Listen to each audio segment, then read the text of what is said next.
Studio 41 Football Recap Live is brought to you by Studio 41 Home Design Showroom. 13 locations, studio41.com. Vertical, in business since 1985. Chicago's chimney experts for chimney cleanings, masonry work, gas logs. Verticalchimney.com. Your Chicagoland and Northwest Indiana Chevy dealers, the official truck partner of the Chicago Bears. Hooters. At Hooters, originality isn't just one thing, it's everything. World-famous wings and more, served up by the iconic Hooters girl. Hooters, always original. Dr. Pepper, an American original, just like our Chicago Bears. Grab an ice-cold, refreshing Dr. Pepper today at a McDonald's near you. Special Olympics Illinois. Special Olympics Illinois, so I did. Learn more at SOILL.org. Apt. For the best appliances for football season, shop at Apt. Pleasing people since 1936. Find them at apt.com. Four Seasons, heating, plumbing, air conditioning, and electric. For all the right reasons, Four Seasons.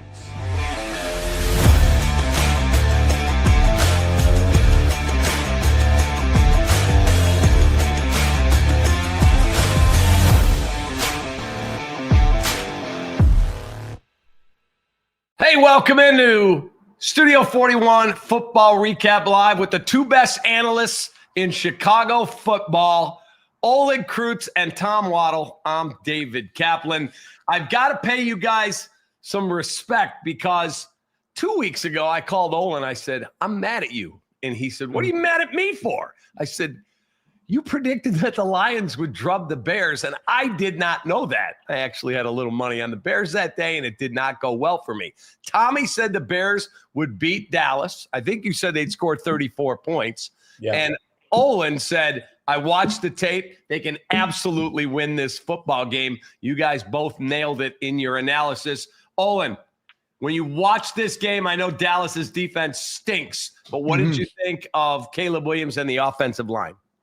I think a lot of people have talked about it since the game, and it's just the control they had at the line of scrimmage and the no pre-snap penalties was the things you're looking for. There was a play, Tom, that I saw them, like Caleb is actually pointing out the mic, and I'll try not to bore everybody with mic point explanations, but it arranges the blocking scheme, right? It tells everyone who to block, and he actually recognized the blitz, points the mic out, and they make a good run on one of the plays in the game. And to me, that's a huge step, man. That's winning football. That's what guys do, that they talk about this processing information, right? It's not just from the pocket.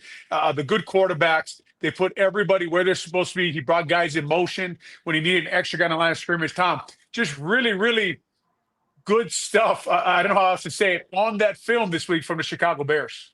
Yeah, I couldn't agree more, Olin. I thought, look, the numbers were fantastic. There's a few throws in there that are just spectacular. There's still work to do, obviously. He still misses a few throws every now and again, but I'm with you 100%.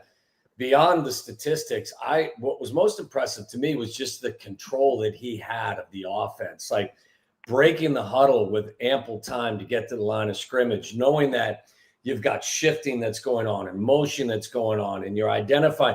My question to you was going to be, I know you told the great story last year about how you were used to setting protections, and then you got to New Orleans and you tried to do it. Drew Brees was like, oh, I got this. I was wondering how much they allow him to actually set protections when you have a veteran like Dalton at center. But he looked like he was fully in charge. He looked comfortable. He looked comfortable in his skin, and I think that that's just huge progress. Mm-hmm.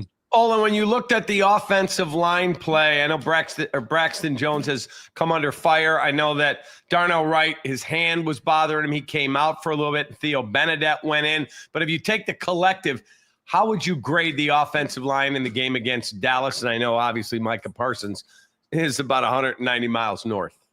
Yeah, when I picked the Bears to win the game, I thought that's where their advantage was. I thought their offensive line was better than the Cowboys' defensive front. I thought eventually they would wear on them, and they did in the third quarter in a 19-play drive.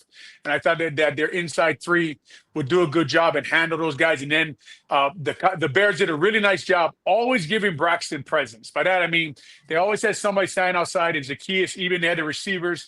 He was chipping the guys on the way out. And then I tell you what, guys. The film.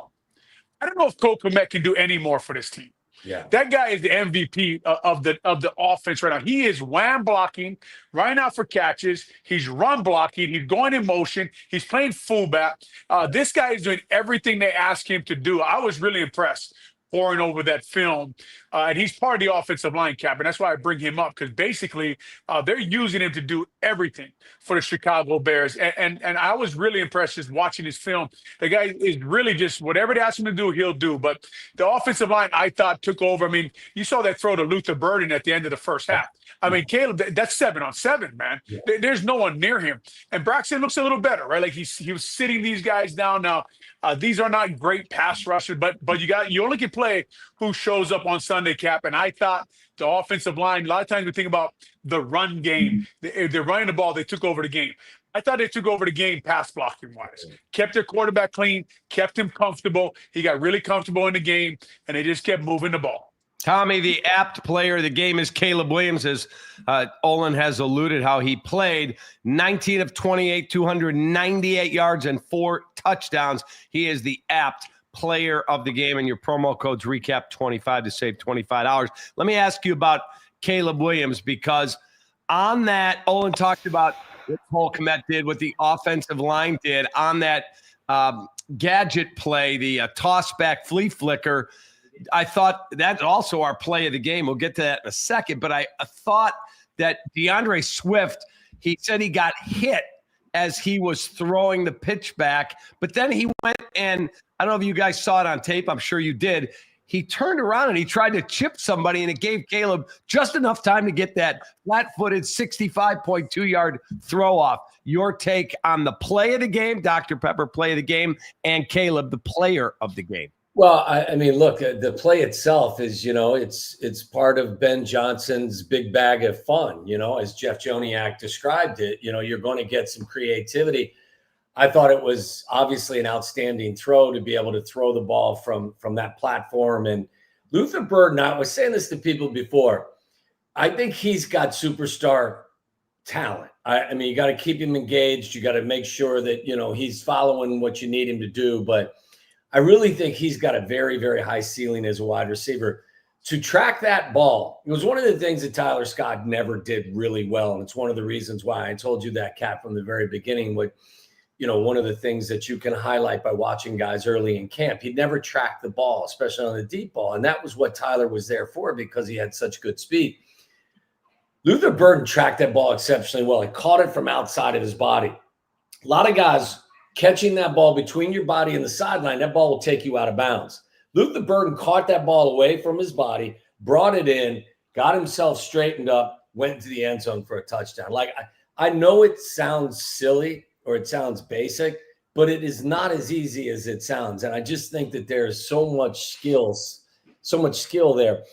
To Olin's point too about Cole Kmet and DeAndre Swift picking up a blitz. And there was a moment, I think, also where Monungai picked up, a blitzer as well. I thought that Ben Johnson and even Dennis Allen challenged this team middle of the week last week. I thought, there was some comments about, hey, we don't practice, like a championship caliber team. Our effort's not where it needs to be. He delivered a message, and I think the message was received, whether it was Cole Kmet helping out downfield and doing everything that he was asked to do. The defense, which is shorthanded, those guys were flying to the football.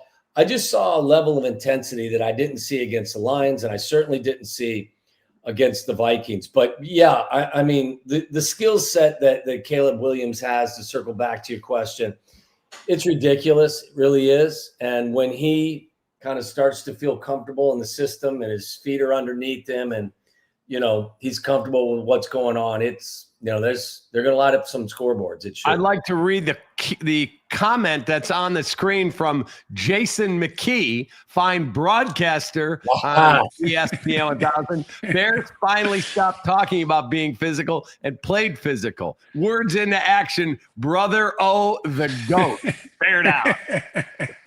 There's your guy. I love that dude. J-Mac's a good man. He coaches Carmel Catholic football. I didn't get a chance to coach him this year because of all the sports my kids play. But you're right. There's no way. J-Mac, great fullback, great person, great human being, good coach. But the thing I liked the most about that flea flicker was when it came. 4th and 2, Schottenheimer kicks the field goal. And I thought to myself, did Schottenheimer not know? Like everyone knew it was going to be a shootout. Yeah. How do you kick the field goal on 4th and 2? And I thought right there, Ben Johnson said, "You kick field goals, I throw flea flickers." And to me, that was a message, man. That was a message right there. Like you like scared money don't make money, right? And then one thing I thought about when I watched this game, Tom and Kat, was it was the first game I watched in a while. I thought to myself, we had a plan, and our coaches outcoached that other side of the sideline. And I thought Schottenheimer I thought he did a terrible job, and so did Eberflus, but. Our coaching staff, like Dennis Allen, keep everything in front of me. Hopefully they make mistakes. Hopefully they make a play. We don't have the bodies. We don't have the guys in the secondary. And then Ben Johnson being aggressive, trusting his team, trusting his quarterback, knowing, Tom, we need 34 points. I had it at 31, knowing they needed 30 points. You're kicking a field goal with the defense that Schottenheimer had. You're kicking a field goal on 4th and 2 in the first quarter. Right after that, Ben Johnson throws a flea flicker. In my mind, I thought game over. Yeah, I mean, definitely a different mindset. And I'll go to what you said as well. When was the last time you saw Dennis Allen play the vast majority of his snaps when he was coordinating a defense with 2 high safeties? No way. Like that simulated blitz was killing Dak Prescott on 3rd down. Yes, and like that's where coaching I think matters. Like Dennis Allen wants to be aggressive, he wants to play man, but when you're down several guys and you're not getting any push from your front four, you've got to adjust. And Olin, you mentioned this last week. There were several snaps where I saw Billings and Grady Jarrett on the field at the same time. Like he was mixing things up. He played 5-man rush at times, but there was a lot of 2 high safety where he was saying, hey, you're going to have to go the length of the field. What we're going to try and make you do is kick field goals and not score touchdowns. And that's what they did. The Cowboys kicked 3 field goals, scored 1 touchdown. And, that's a high-powered offense. Now, losing CeeDee Lamb in the second series really kind of affected what they were trying to do. But I give Dennis Allen a lot of credit for looking at his team and saying, look, we can do this, but we can't do that. So what we're going to do is we're going to play a different style. And it worked. Now, when you got a light box, you're going to struggle to stop the run. And the Cowboys ran it for 6 yards per carry, but it was the lesser of 2 evils. And I thought that the game plan worked. And Olin's spot on the offensive side. But I think every now and again, we kind of lose, sight of what a defensive coordinator does in terms of game plan and play calling. I thought it was a really good afternoon for Dennis Allen as well. So, Olin, today on the Pivot podcast that Ryan Clark and some other former athletes host, Peanut Tillman was their guest, and he's talking about Olin Kreutz, I guess, on the podcast. Steely E says, Cap, tell Olin Peanut Tillman shouted him out on the Pivot today. Well, the Peanut Punch, or however you want to call what Tyrique Stevenson did, I thought was a massive play because they're going down the field and all of a sudden, bam, I got it. And he got his feet down. I thought he played a really good game. What'd you think? I thought so too. I thought Tyrique Stevenson played excellent in coverage, thought he was physical in run support, and then he made a few big plays. And he's covering Pickens, who's a very good wide receiver out there, right? And challenging him. And Tom can talk about it better than I can on routes and really jumping routes and playing like we needed a guy to step up and be a number 1 defensive back with Jalen out for so long. And I thought he did that. But back to CeeDee Lamb. I mean, guys, Schottenheimer again. Like you're averaging 7 yards of carry and you're running him in mid zone, right? And then you lose CeeDee Lamb, and he goes to the sideline, and Rex Ryan gets excited because his shoes off, and he sees his feet, right? I don't know what the TV was doing with that. I was wondering, I was wondering what Rex Ryan thought about. I mean, first of all, I couldn't figure out what body part they were showing, and then they were like, "Oh, this is CeeDee Lamb's foot," but that was just crazy to me. Well, and to add a little bit more to that, look, Javonte Williams was playing. It has had a very good start to the season. You brought Sanders in. Sanders has been good as well. The fact that you put CeeDee Lamb in the backfield to run the football in that manner didn't make any sense to me. Usually you use guys like that. The Bears use DJ Moore because they don't have anybody else. And by the way, shame on them for not having anybody else in the running back room. Okay, we can get to that as well. But the truth is DJ's built like a running back. CeeDee Lamb's built like a wide receiver. So you don't ask a wide receiver to line up in a running back situation, especially when he's as valuable as he is, and you have competent running backs. I was shocked that Schottenheimer did what he did with CeeDee Lamb, and they paid the price for it because there really was, as good as Pickens is, there was no fear that anyone was going to get behind them throughout the course of the rest of the afternoon. Let's go through the how about the drive of the game, Chevy drive of the game.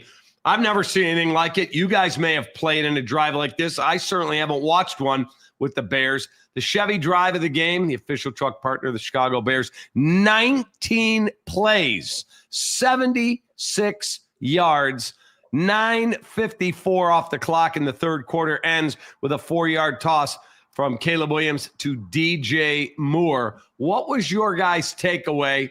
Whoever wants to go first could take it. 19 plays, and although the Bears only averaged 3 yards a carry in the game, didn't run exceptionally well, that drive, they just kept running the football. I don't know what you thought, Tom. I thought how multiple the drive was, how many different plays and how many different players ran the ball. Like when they ran the ball 11 times in a row, they had a Caleb Williams tackle trap from quarterback position. They ran DJ Moore on what they call a crunch play, which is a trap wham combined. They ran a reverse to Luther Burden. It was just everything you could think of was in that drive. And that's kind of speaks to they're looking for their run game and their identity and what they are. But the first third down, right? The first third down conversion of DJ Moore when he caught the ball, held on to it, got hit from the back, and we saw Odunze drop one like that. That was a big play that kept that going, right? Because I think the first third down was 3rd and 10. And they weren't really doing well moving the ball. And again, Caleb gets time. Offense line gives him time. He steps in and he deals it from the pocket. Yeah, I think what you're seeing now, too, is a little bit of a look. I'm sure there's some frustration that I think Swift is averaging 3.5 yards per carry. The running game really hasn't, the traditional running game hasn't gotten on track. So Ben, being the creative guy that he is, he's running jet sweeps. He's running the things that Olin talked about. He's trying to find ways. I think there was a couple. There was another run, I believe, on that drive where instead of running to his right, he ran it to his left. And if DJ Moore does a better job blocking the safety coming down, it's a touchdown. The guy that was across from DJ actually stepped forward, and we can have that conversation as well. I think that the guys heard the message that Ben gave them during the week. But I don't know about you, Olin, but I still think that there's some room to grow with regard to the physicality of guys blocking on the second level. And I thought that was a situation where it was a really good call. Caleb gets to the second level, and if DJ picks up the guy that's coming down, it's actually a touchdown. But the creativity in the running game is something that I think has been necessary because they're not just lining up and driving guys off the point of attack. Olin, go ahead. No, I was going to say the interesting things we talked about, I think, on the last podcast, how much coaches are involved in the run game, right? And how many guys actually, Hank Fraley is the run game coordinator in Detroit, and you saw them last night run the ball in Baltimore. So I think these coaches are just finding themselves what they like, what they're good at. And you're talking about, Tom, the details of a play and what each player does well, right? And what are we going to ask them to do? And but I tell you what, man, Ben reminds me a little bit of Mike Martz, and I know that everyone shudders when they hear that name in this town, but Mike would do a really good job with his motions had meaning. By that, I mean he would out-leverage defenses by bringing tight ends over, fitting a tight end, walking a tight end back, and all of a sudden you're running ISO, and the defense has not moved over at all. And Ben does a nice job getting his offensive line and getting his quarterback the look that he needs. And it also looks like we talked about earlier that he's teaching Caleb what to look for once the motion is done. And that's the hard part. The hard part, like, as a center, I would always study the motions because I had to figure out what they would do to the defense. And if they're in zone, what they would do. And if they're man, what they would do. And what it would do to a blitz. And would they flip the blitz? And I don't want to get all into it, but there's a lot that goes into it. When you're motioning people, it changes a lot of things. And the guys processing information on the field have to be able to handle it. And I thought they did a pretty damn good job of it.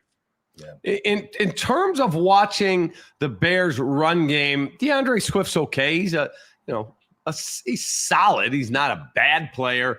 Monongai's a 7th round pick. He's a rookie. I don't know what you're going to get out of him. They're using DJ Moore. We don't see Roschon Johnson at all. At all. A little bit special teams, but I'm talking on the offense, nothing. If you guys were running the Chicago Bears, and let's assume you're in the hunt, you're able to win a couple of games coming up here, are you giving up draft capital to try and go get a running back from a team that might be up the track, Breece Hall with the Jets or somebody, or I'm going to roll with what I've got? Tommy?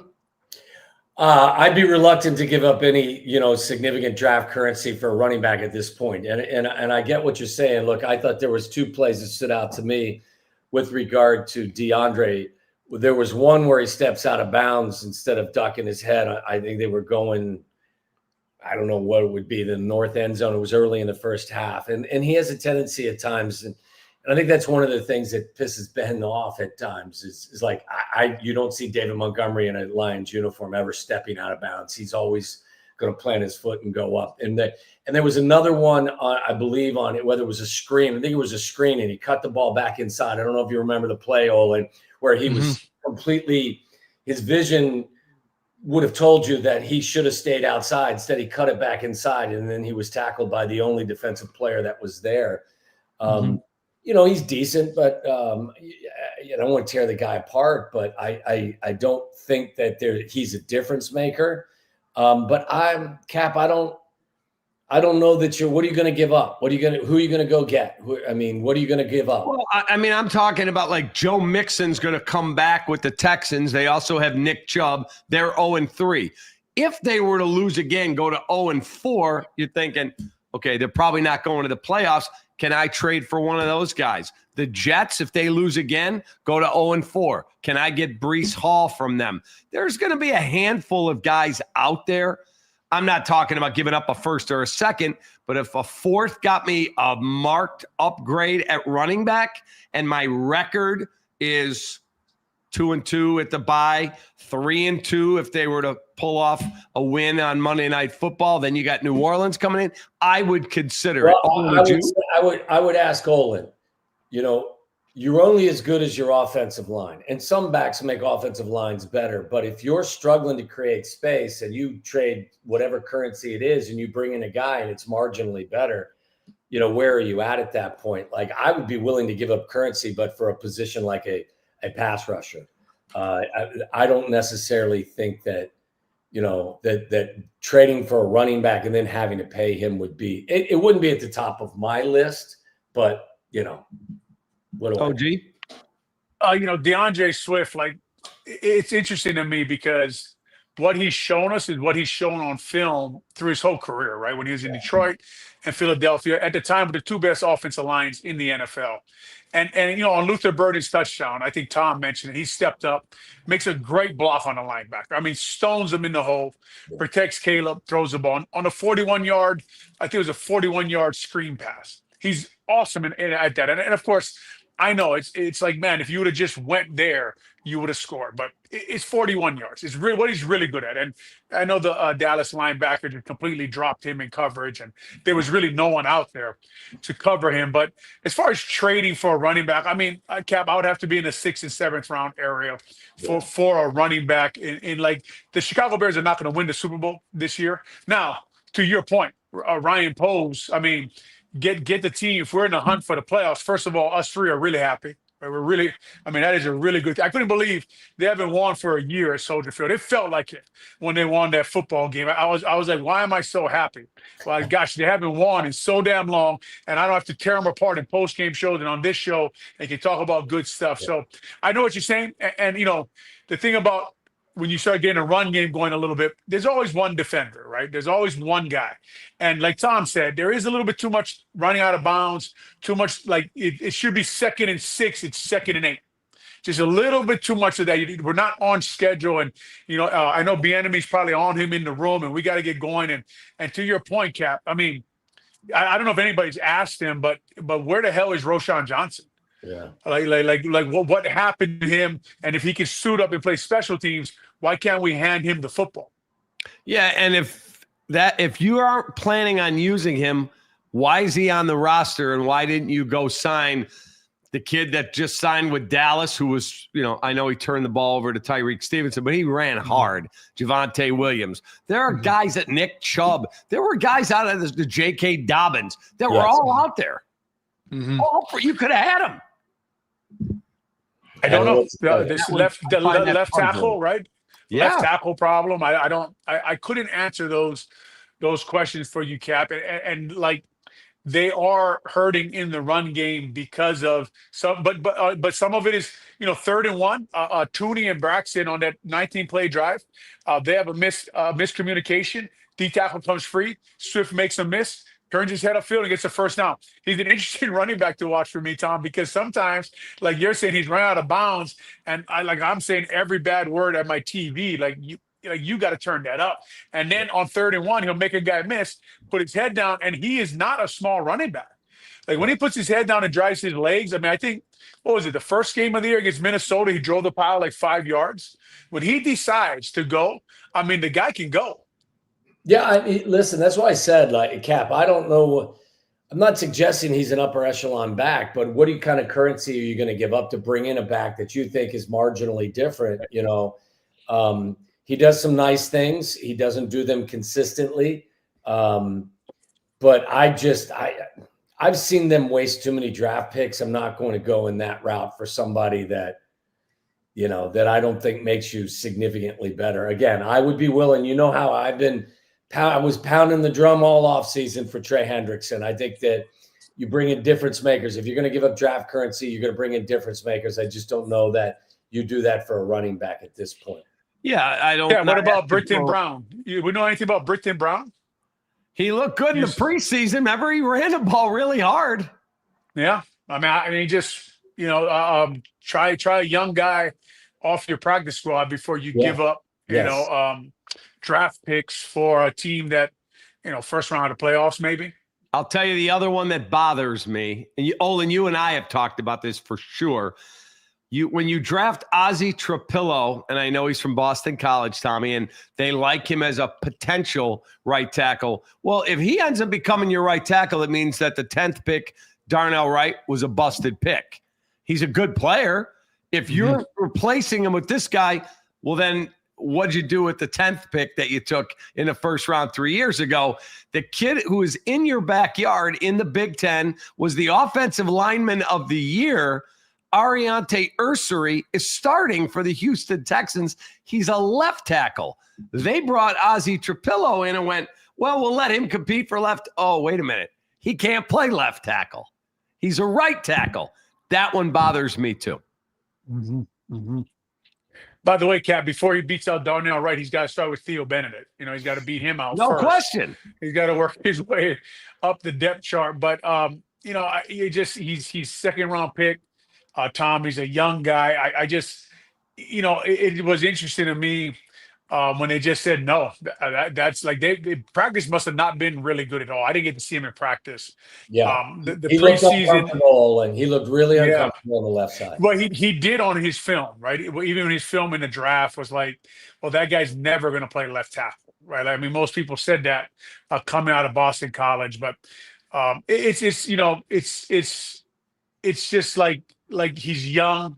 You don't want to just say, man, he's done. Like, but sure, you know, he's not even a swing tackle right now, Cap. So it looks right now like it wasn't a great pick.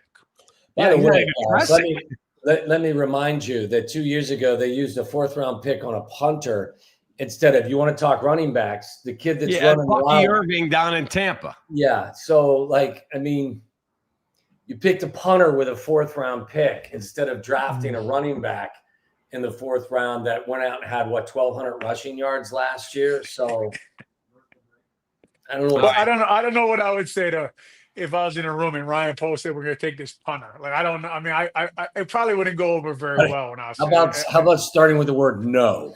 No, yeah. I mean, is there no lineman we like here, or it just somebody we could put in the middle of our lines? Like to be honest, when you watch Chicago Bears film, you're really happy with the win, play better. The line of scrimmage looked better for the quarterback's point of view.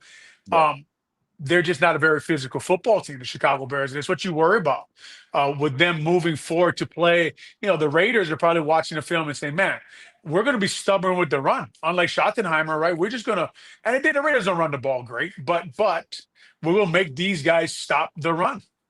You know, it's funny, real quick, guys. Like, I feel really good about what they did on Sunday against Dallas. I thought they responded to the message that was given by their coach.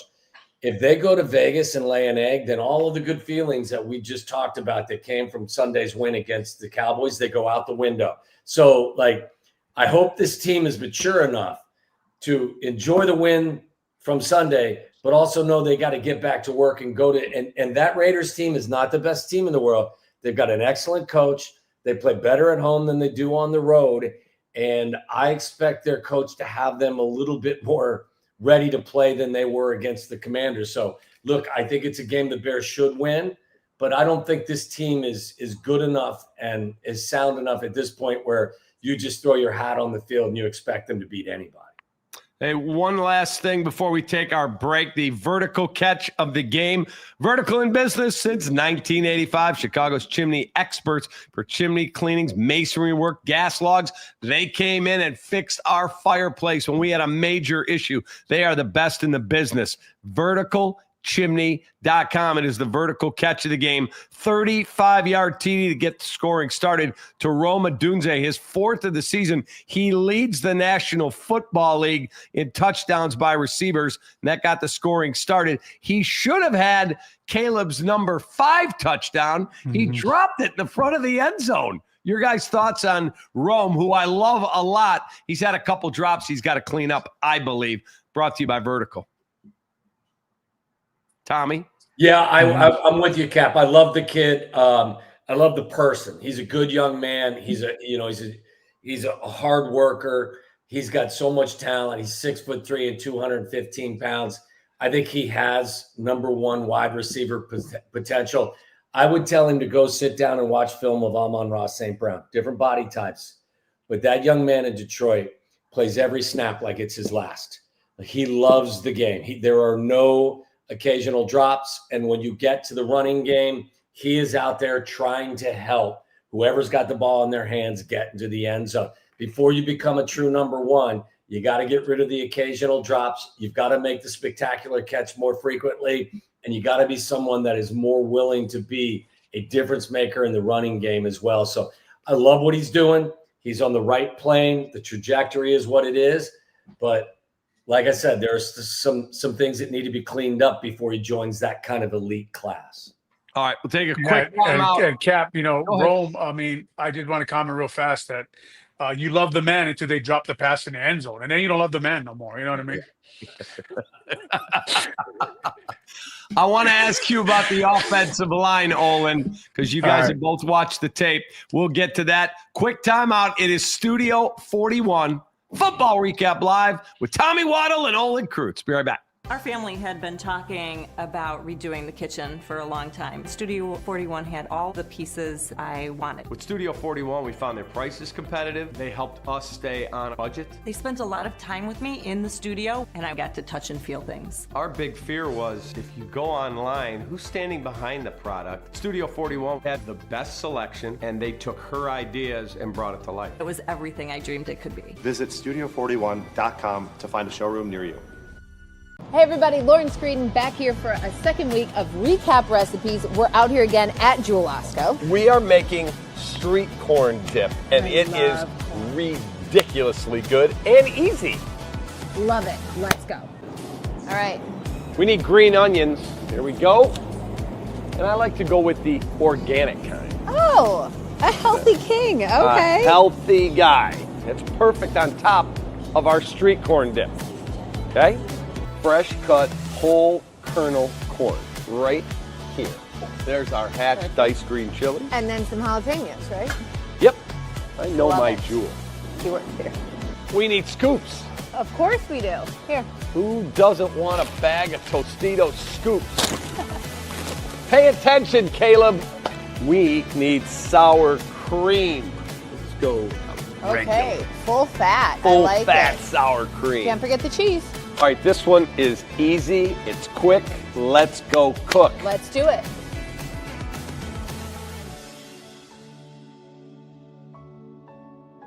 You know what tagine is? Tahini? I do. Whatever. Tagine. I've had it. They put this on the rim of your spicy margs, which would pair great with this. How good is that? That looks delicious. Tagine, whatever it is. So effing delicious. Oh, wow. That's really good. Well done. There you go.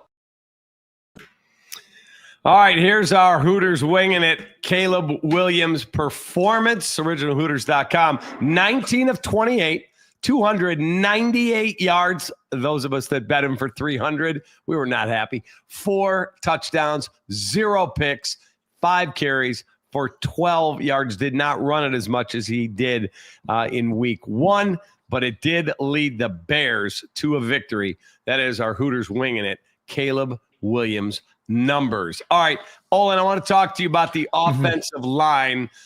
You've got Joe Thuney, veteran player, Drew Dahlman, highly paid, Jonah Jackson, highly paid, 10th pick in the first round at right tackle, and then there's Braxton Jones. How would you grade the offensive line performance?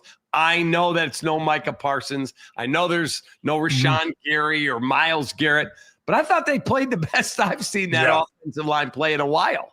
No doubt, no doubt. And they're starting to really work well together. You see Jonah Jackson working on his footwork, working on his stance at right guard, getting a little better. Credit to Coach Dan Rochar for constantly working with this group. I thought Braxton's technique was a lot better this week. Looked like his left leg got a little stronger, and we heard a lot about how in the second half, maybe he wears down and that injury he had, that leg gets tired. They didn't have to finish the game this week the way they had to finish it the first 2 weeks. But the inside three, Joe Thuney's a pleasure to watch at left guard. Really is phenomenal technique. It really is fun to watch for a guy who loves offensive line play. His footwork, his hand, the way he sets guys on pass pro, the way he takes away their leverage, the way he takes away a lot of stuff he does. Really smart football player. Dahlman, too, played a really good game. I thought they worked well together. Obviously, Darnell Wright had that elbow injury that he went out with for a little while. Came back in, struggled a little bit when he came back in. But I'll tell you this, guys. He did struggle a little bit when he came back in and missed a few blocks, especially on run plays. I forget what hand it was, but he didn't have the hand arm. Tom can speak to this too. Sometimes you earn some leadership points from your teammates when you come out there and you're fighting with them. You want to be out there and you want to play hard. And I've been saying a lot, where are the young Bears who are going to be our team captains? I mentioned a few guys for you guys tonight, Cole Kmet and Darnell Wright, guys who will fight all the time. You know, it's week 3, right? Theo Bennett, we just scored with Theo Bennett in there. We're up 24-14. Darnell Wright still came back because he wanted to be in that game. He wanted to be fighting with his guys. And to me, that earns a little bit of credit. I know a lot of people say, well, if you can't do your job, you got to come out. Like, listen, shh, quiet if you haven't been there, right? Quiet, shh. Sometimes you got to be quiet.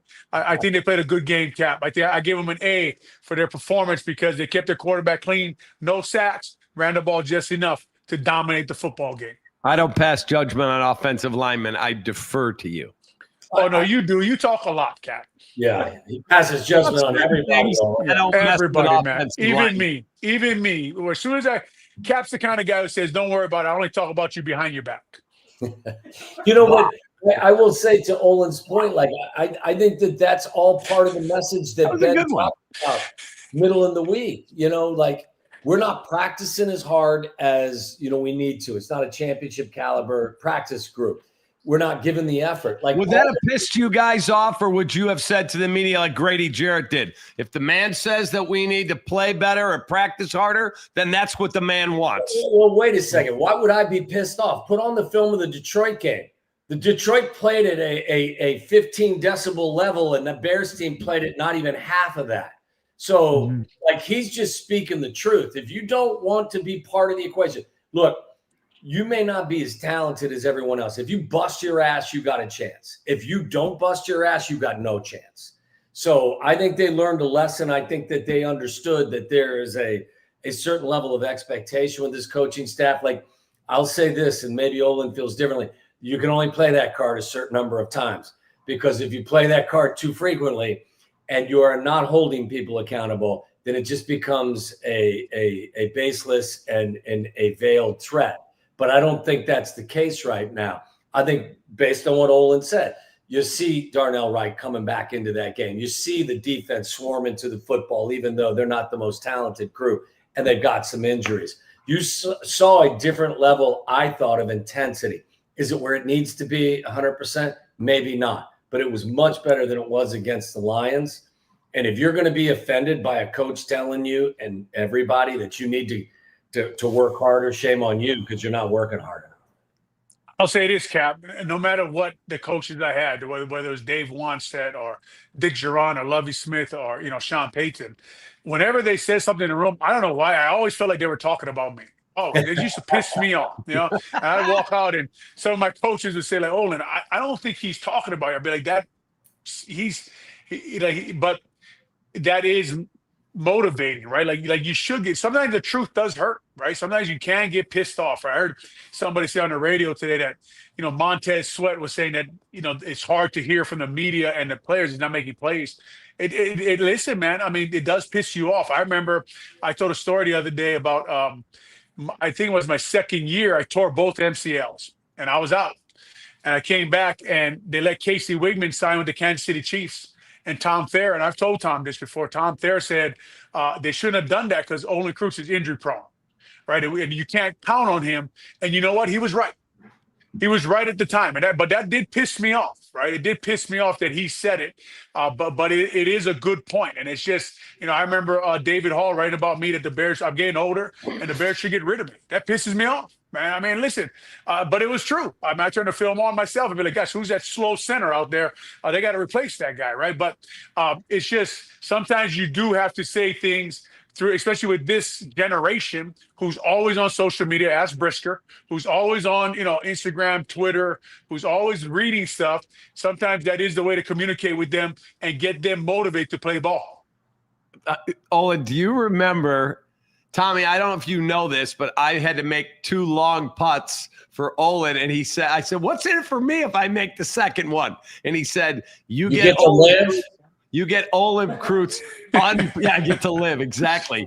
You get Olin Kreutz unplugged on any show you want the rest of your career. I make the putt. Brian Harlan walks up and says, or Scott Hagel walks up and goes, we're at Bourbonnais. Yeah, what player do you want? I'll see who I can grab. I said, I'm good. Olin's coming to do the show. He's like, that's not going to happen. No chance. Here comes the OG, man of his word, in a golf cart.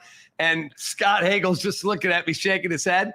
David Haw is the other panelist. Olin walks up and goes, you're on the show? Oh, I can't wait.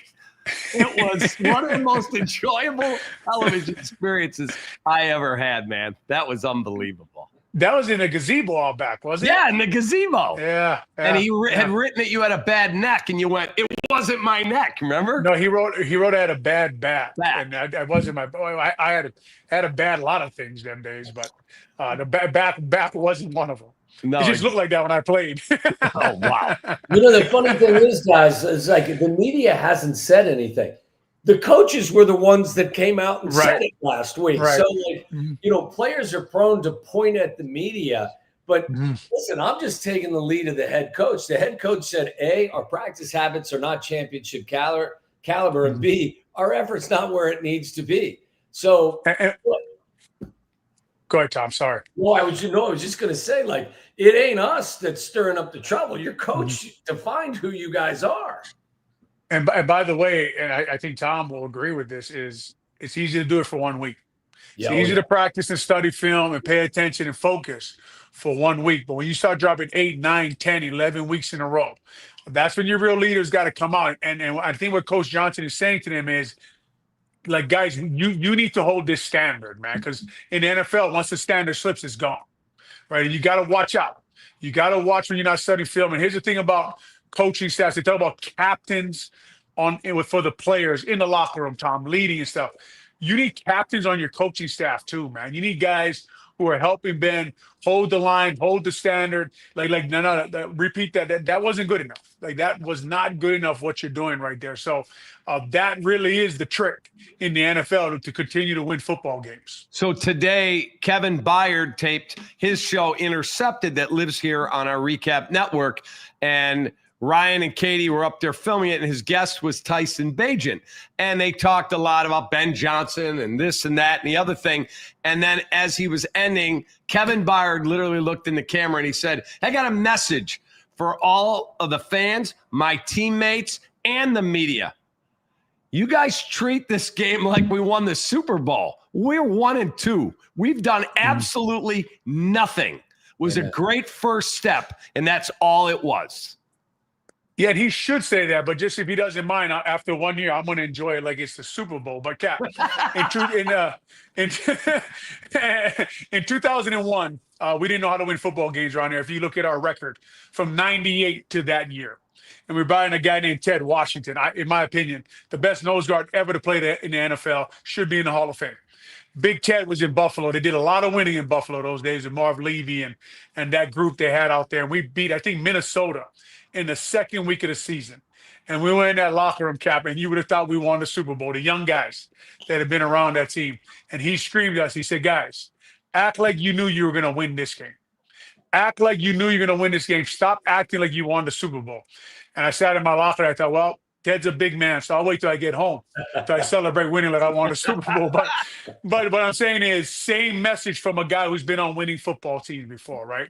And that's what he's saying. Like teams that expect to win those kind of games, they don't act they act a different way, Tom, in the locker room than teams that haven't won in a while. Yeah, look, my first thought was, wow, that felt really good for them to win. My second thought on Sunday afternoon late was, you better not let this momentum leave you, and you better not let this feeling go. You need to take this with you to Las Vegas and find a way to build on this, because let's just face it, guys, if you go to Vegas and you pee down your leg, we're right back to where we were coming out of the Detroit game. And what just happened at Soldier Field, everyone's going to look at the win over the Cowboys as, well, you just beat up a Cowboy team that defensively, was not very good. You lost CeeDee Lamb in the second series, and it was just an anomaly. And, oh, my God, same old Bears. We saw that last year. You beat the Carolina Panthers. Then you went to England. You beat up the Jags, and then you came back, and it all went sideways. So, look, I'm with you 100%. I enjoy it. I'm glad to see it, like Olin. And I'm also very, very, very aware of the fact that if you don't build on this against a Raiders team that will be ready for you, but a team that you can beat, if you don't build on it, we're back to step one again. And, we'll be back having these difficult conversations a week from now. All right, I got one other thing. Go ahead, Olin. No, I was going to say, Cap, like, it's hard to explain to young guys and even people who about football. It's hard to learn how to win, and I know it's a weird thing to say, and it's cliche, and it's like you say all those things, but it really is, man. We got to a point where we started getting a little older in the locker room, guys who've been there a while, and it was like you were building momentum as the year went on. You knew you had to get a little better every week. You knew how to predict like what teams were going to do to you and your team, and you would go to football games and you say, man, if we just do this, can't make this critical mistake. You start to recognize critical moments in games and time critical drives and times like, our defense needs to get a takeaway. We can't give the ball. We got to get a first down here. Like the team starts to understand, like the coach understands how to game manage and win football games. And that's when you start collecting a lot of wins. And that's when you got a team in the locker room that knows things. And this team can learn from the older guys. I want to ask you guys about this. I thought a very important drive. It's our Special Olympics Illinois special teams play of the game.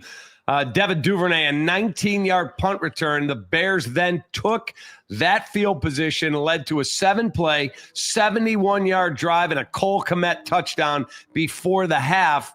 I thought it was a really important play because you could have been pinned deep.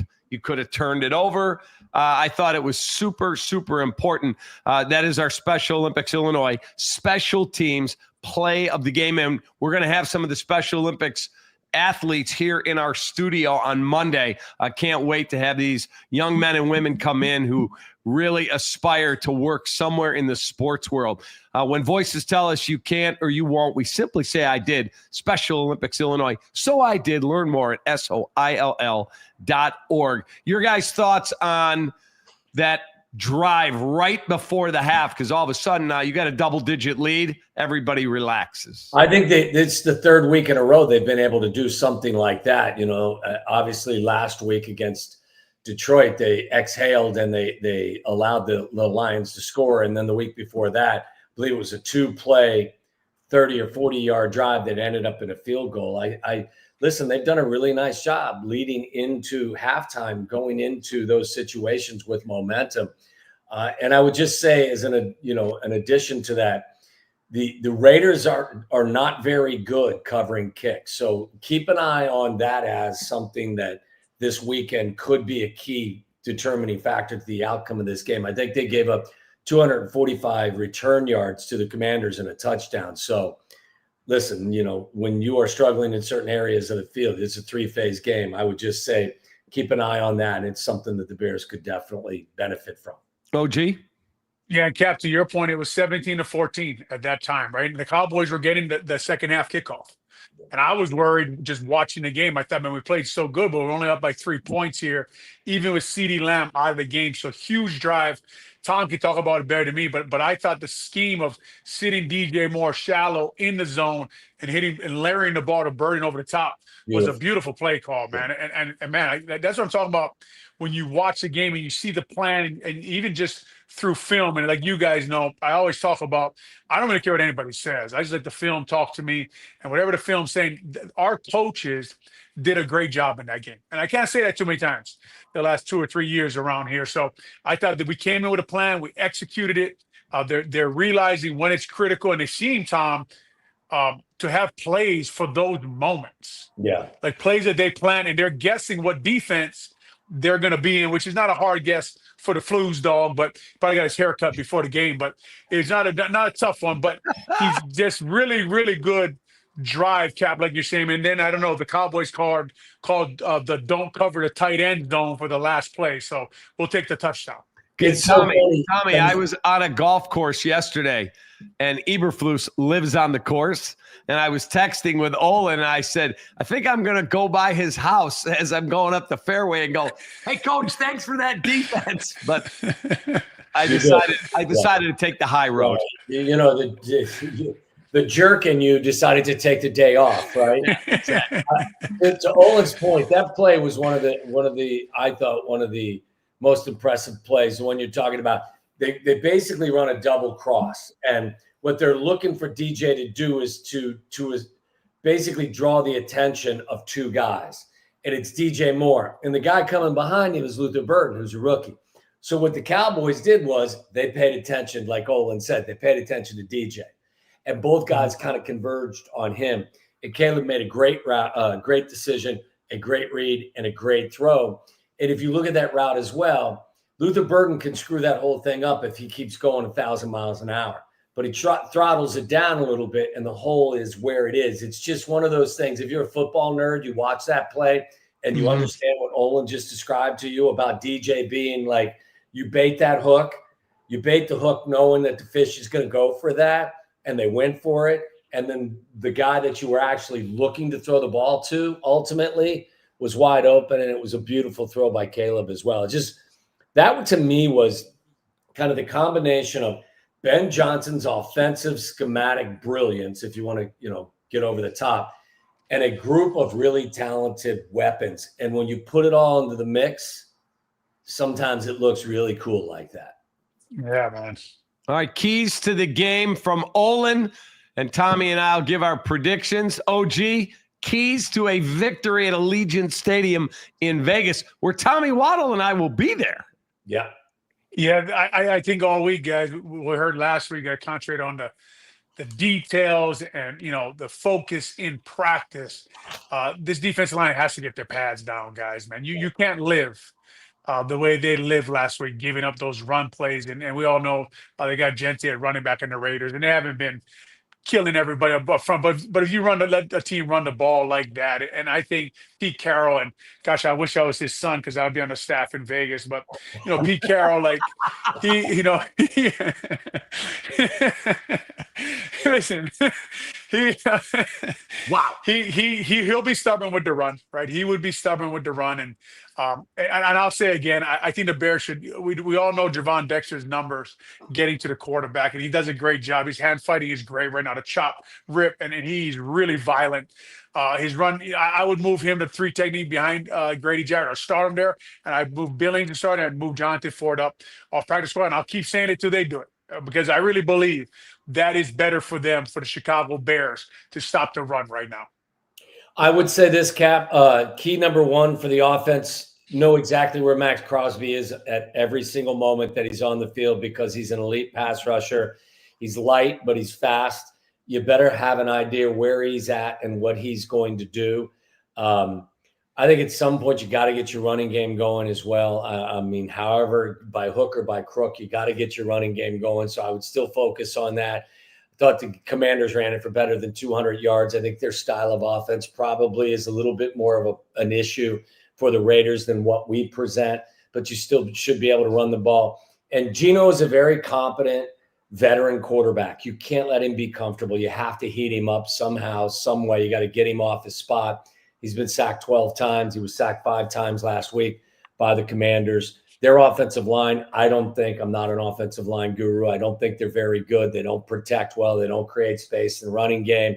So it's one of those games where, defensively, you should be able to come away with another solid effort. You're not going to shut them out. You just don't have that kind of talent. But I think that it's a game where the defense can't control this Raiders group. Score, Tommy? What do you think, Cap?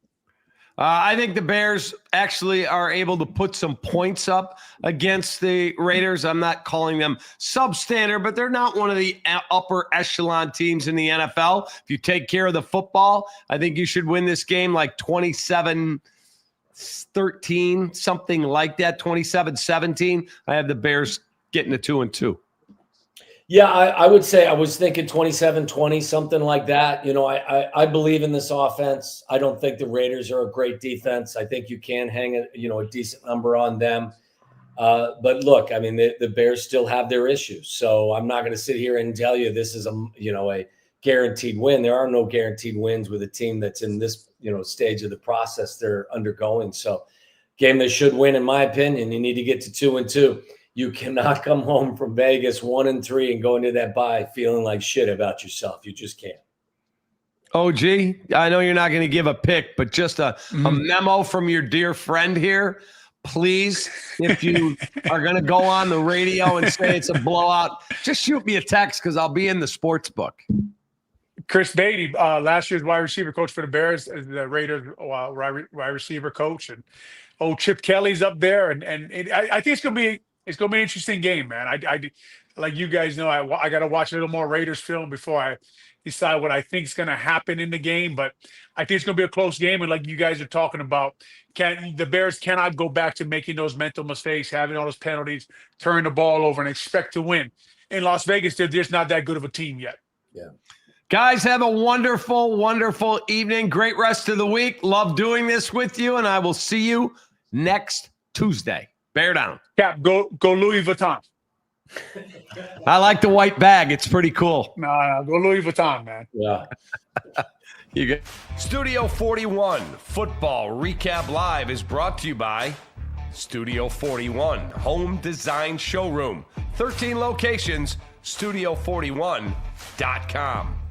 Vertical, in business since 1985. Chicago's chimney experts for chimney cleanings, masonry work, gas logs. verticalchimney.com. Your Chicagoland and Northwest Indiana Chevy dealers, the official truck partner of the Chicago Bears. Hooters. At Hooters, originality isn't just one thing, it's everything. World-famous wings and more, served up by the iconic Hooters girl. Hooters, always original. Dr. Pepper, an American original, just like our Chicago Bears. Grab an ice-cold, refreshing Dr. Pepper today at a McDonald's near you. Special Olympics Illinois. Special Olympics Illinois, so I did. Learn more at SOILL.org. Apt. For the best appliances for football season, shop at Apt. Pleasing people since 1936. Find them at apt.com. Four Seasons, heating, plumbing, air conditioning, and electric. For all the right reasons, Four Seasons.